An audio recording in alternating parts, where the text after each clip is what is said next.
بسم اللہ الرحمن الرحیم۔ السلام علیکم دوستوں اور ساتھیوں۔ یوں تو دنیا کے اندر فتنہ گروں کی کمی نہیں ہے، لیکن پاکستان کی تاریخ کے یہ دو فتنہ گر جنہوں نے اس قوم کو گمراہ کیا اور جنہوں نے اس قوم کے اندر تفریق ڈالی، اللہ تبارک و تعالیٰ نے دونوں کو ذلیل و خوار کر دیا، اور اللہ تبارک و تعالیٰ ایسے ہی کیا کرتا ہے۔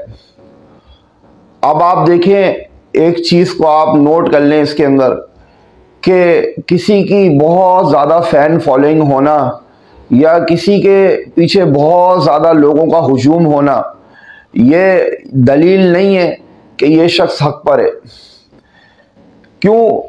اس لیے کہ مقابلہ ہوتا ہے جب اس وقت پتہ چلتا ہے کہ کون آدمی کتنا بڑا ہے۔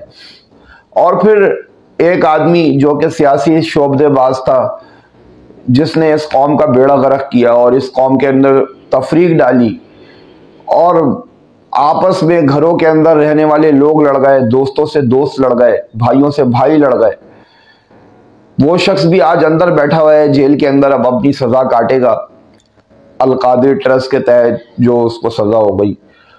باقی آگے جا دیکھتے ہیں کہ کیا ہوتا ہے۔ اور دوسرا جو فتنہ گر تھا یہ انجینئر محمد علی مرزا، ان دونوں کے اندر اگر آپ قدر مشترک دیکھیں گے جو ایک جیسی بات ہے وہ یہ ہے کہ یہ دونوں بڑی بڑی بونگیاں بہت مارتے تھے، اور دونوں کے اندر یہ بات تھی کہ یہ زبان سے بہت زیادہ مغلظات بکتے تھے اور اپنے اپوننٹ اور اپنے مخالفین پر انتہائی نازیبا کلمات کے ساتھ تنقید کرتے تھے۔ یہ ان کے تکبر اور غرور کی نشانی تھی، اور اللہ تبارک و تعالیٰ کا قانون ہے کہ تکبر اور غرور والے کا سر اللہ تبارک و تعالیٰ ایک دن نیچے ہی کرتا ہے۔ انجینئر محمد علی مرزا کو تو وہ ایک واجدی صاحب کی لائیو اسٹریم ہی پورا کھا گئی ہے۔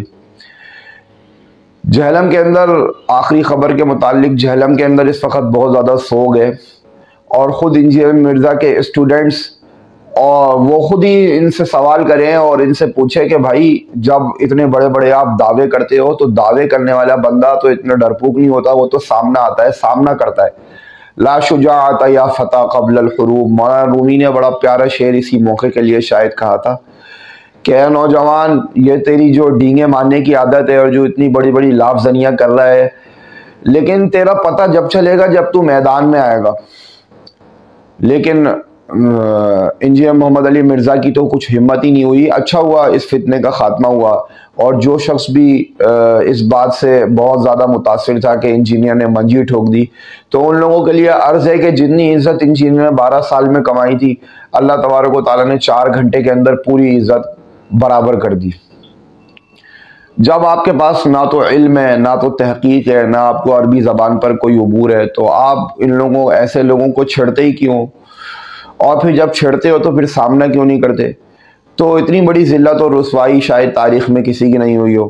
اور پھر جو دوسرا فتنہ گر تھا جو کہ اب اپنی سزا کاٹ رہا ہے، اس نے بھی بہت بڑے بڑے دعوے کیے تھے، ایسا لگتا تھا کہ یہ کوئی جو ہے نا بہت بڑا گیم چینجر ہے اور یہ پورے ملک کے جو ہے نا تبدیل کر دے گا نظام اور نیا پاکستان اور پتہ نہیں کیا کیا اعلیٰ فل۔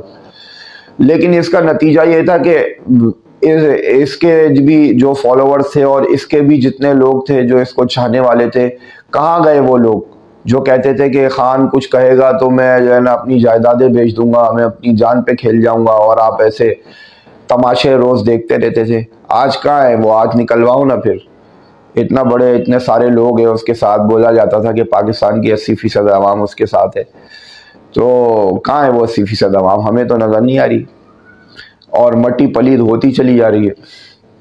تو میرے بھائیوں، ان کے حالات سے اور ان واقعات سے ایک سبق ہمارے لیے یہ نکلتا ہے کہ آدمی بڑے سے بڑا گناہ کرے لیکن بڑے بول نہ بولے۔